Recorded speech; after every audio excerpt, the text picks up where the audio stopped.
Hello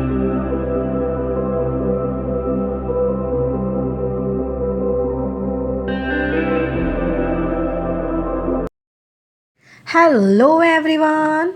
तो आज हम इस वीडियो के माध्यम से सीबीएसई बोर्ड का हिंदी जो कि क्लास 10th का है, इसके कृतिका 2 के पार्ट 2 को पढ़ने वाले हैं, जिसका चैप्टर नंबर 1 हम लोग पढ़ रहे थे, जिसका नाम है माता का आंचल, जिसे लिखा है शिव पूजन सहाय जी ने। इसमें हमने पढ़ा था कि किस प्रकार से जो शिशु होता है वो ज़्यादा से ज़्यादा समय अपने पिता के साथ बिताता है, अपने शिशु मंडली के साथ बिताता है, किस प्रकार से वो खेलता है, किन किन चीज़ों को वो करता है और किस प्रकार से ज़्यादा समय अपने पिता के साथ रहते हुए वो अपने पिता के साथ भी खेलता है। लेकिन ज़्यादा समय अपने पिता के साथ बिताने के बावजूद जब भी संकट की घड़ी आती है तो कैसे वो अपनी माँ की शरण ही लेता है, माँ के आंचल में ही छिपता है। तो इसे हम और डिटेल में पढ़ेंगे। तो आइए इससे हम स्टार्ट करते हैं। कभी कभी हम लोग बारात का भी जुलूस निकालते थे। कनस्तर का तंबूरा यानी वाद्य यंत्र बजता, अमोले को घिसकर शहनाई बजाती जाती। अमोले, अमोला कहने का मतलब है कि गुठली जो होता है, आम का गुठली, उसमें एक छोटा सा पौधा को घिसकर शहनाई बजाई जाती। टूटी चूहेदानी की पालकी बनती। हम समधी बनकर बकरे पर चढ़ लेते और चबूतरे के एक कोने से चलकर बारात दूसरे कोने में जाकर दरवाजे लगती थी। वहाँ काठ की पटरियों से घिरे, गोबर से लिपे, आम और केले की टहनियों से सजाए हुए छोटे आंगन में कुल्हिए का कलसा रखा रहता था। वहाँ पे एक कलसा भी रखा रहता था, अर्थात घड़ा। वहीं पहुंचकर बारात फिर लौट आती थी। लौटने के समय खटोली का लाल ओहार, ओहार कहने का मतलब है कि पर्दे के लिए डाला हुआ जो कपड़ा होता है उसे हम ओहार कहते हैं, डालकर उसमें दुल्हन को चढ़ा लिया जाता था।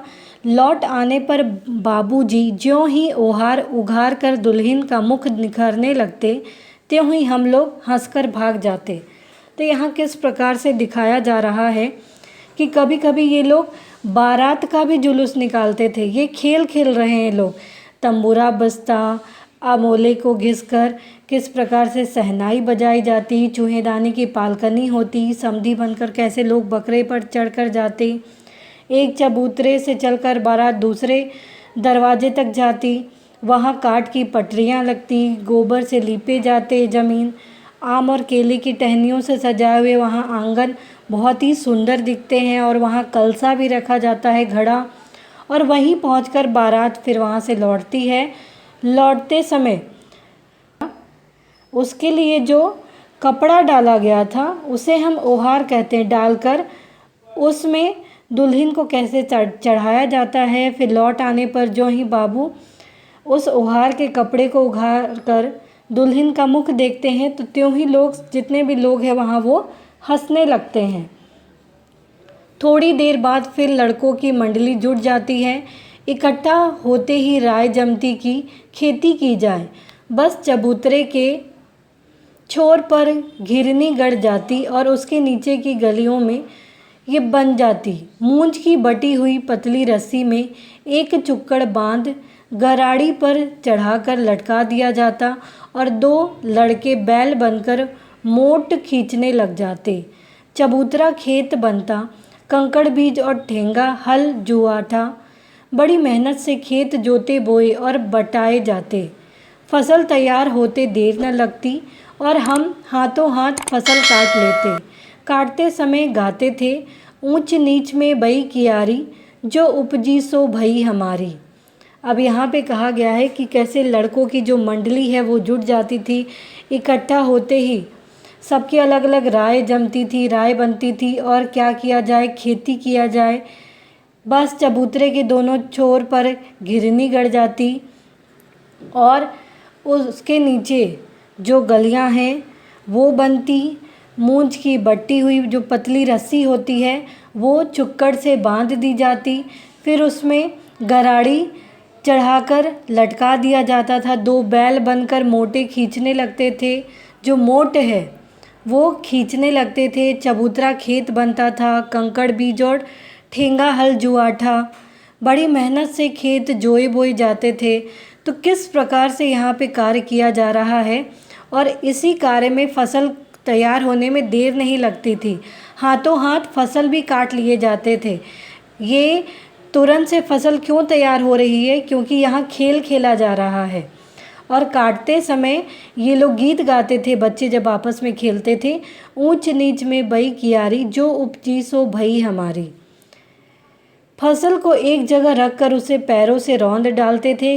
कसोरे, कसोरे जिसका कहने का अर्थ है कि मिट्टी का एक छोटा सा कटोरा होता है, जिसे हम कसोरा कहते हैं, का सूप बनाकर ओसाते और मिट्टी की दिए के तराजू पर तौलकर राशि तैयार कर देते थे कि कितना पैसा इसका लगेगा।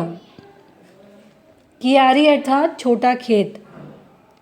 इसी बीच बाबूजी आकर पूछ बैठते थे, इस साल की खेती कैसी रही भोलानाथ? बस फिर क्या, हम लोग ज्यों का त्यों खेत खलिहान छोड़कर हंसते हुए भाग जाते थे कि कैसी मौज की खेती थी। अब ये बताया जा रहा है कि जब इसके बाबूजी आकर पूछते थे तो भोलानाथ कैसी रही इस साल की खेती, तो ये लोग खेत खलिहान छोड़कर सब हंसते हुए भागने लगते थे। सब इस बात को सुनते ही हंसने लगते थे और खेलना छोड़कर सब भागने लगते थे। ऐसे ऐसे नाटक हम लोग बराबर खेला करते थे। बटोही भी कुछ देर ठिठक कर हम लोगों के तमाशे देख लेते थे। जब कभी हम लोग ददरी के मेले में जाने वाले आदमियों का झुंड देख पाते, तब कूद कूद कर चिल्लाने लगते, चलो भाइयों ददरी, सत्तू पिसान की मोटरी। अब ये आदमियों का झुंड देखते तब ये लाइनें ये गुनगुनाते। अगर किसी दूल्हे के आगे आगे जाती हुई औहारदार पालकी देख पाते, तब खूब ज़ोर से चिल्लाने लगते थे।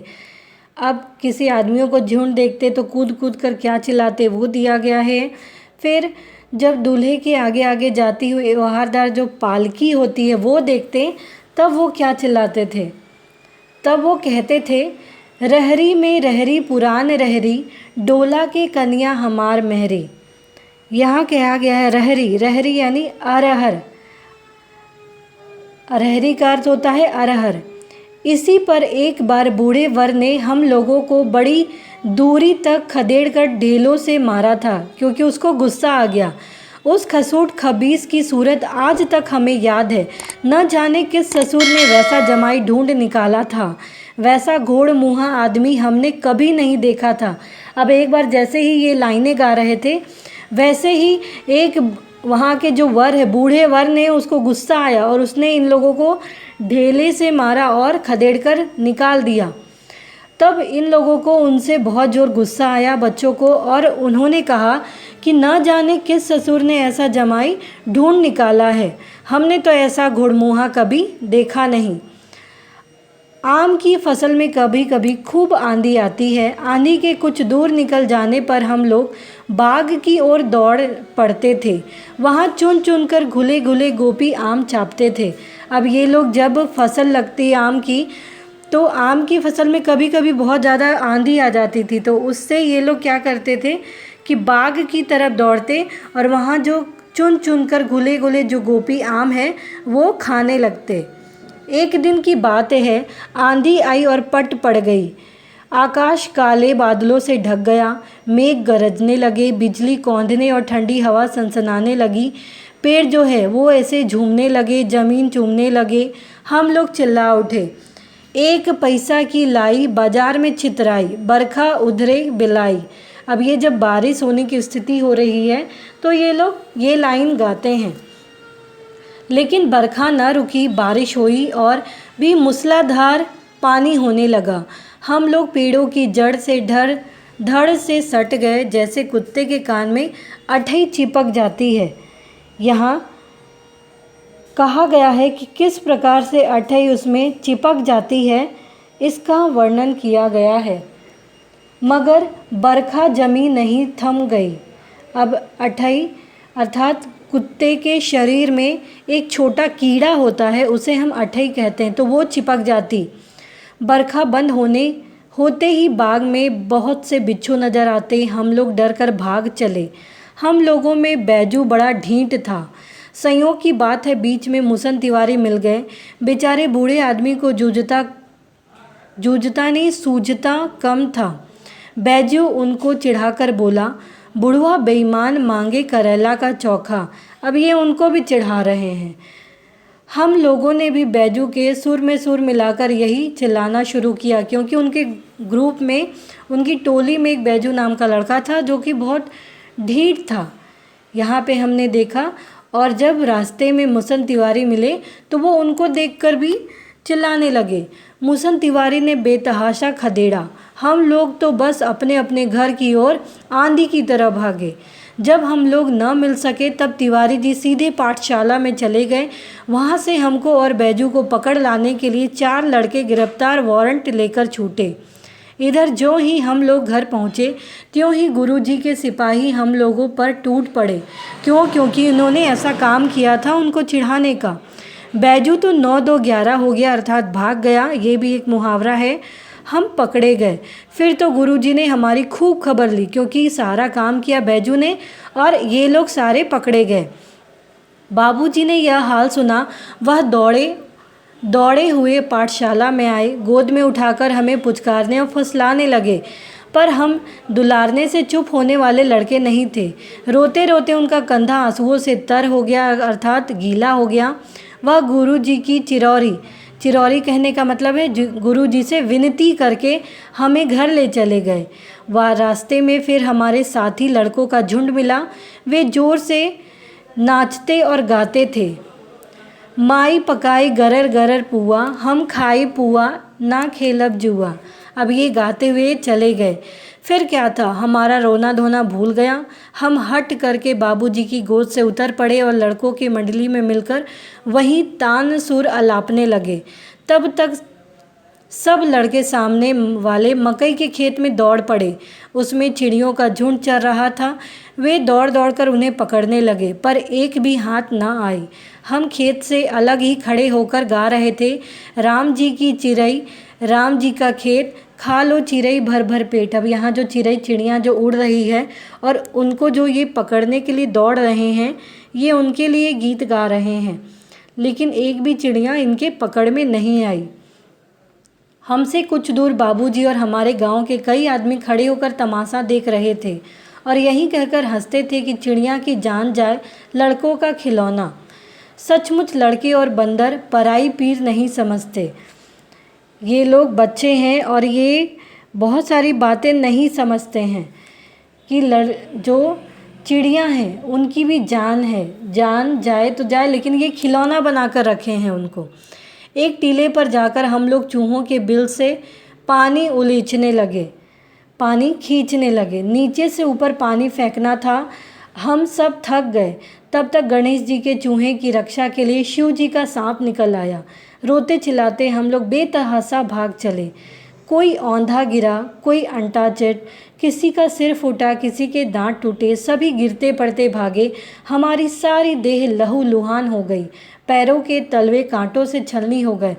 अब ये लोग इस तरीके से भाग खड़े हुए कि किसी का सिर फूट गया, कोई औंधा उल्टे सिर गिरा, किसी के दांत टूट गए, तो बहुत सारे लोग जिनका देह शरीर लहू लुहान हो गया, पैरों के तलवे पे कांटों के कारण उनके पैर छलनी हो गए। तो इस तरीके से इनकी ये दशा हो गई। ये जो दौड़ रहे हैं इसी के बारे में कहा गया है।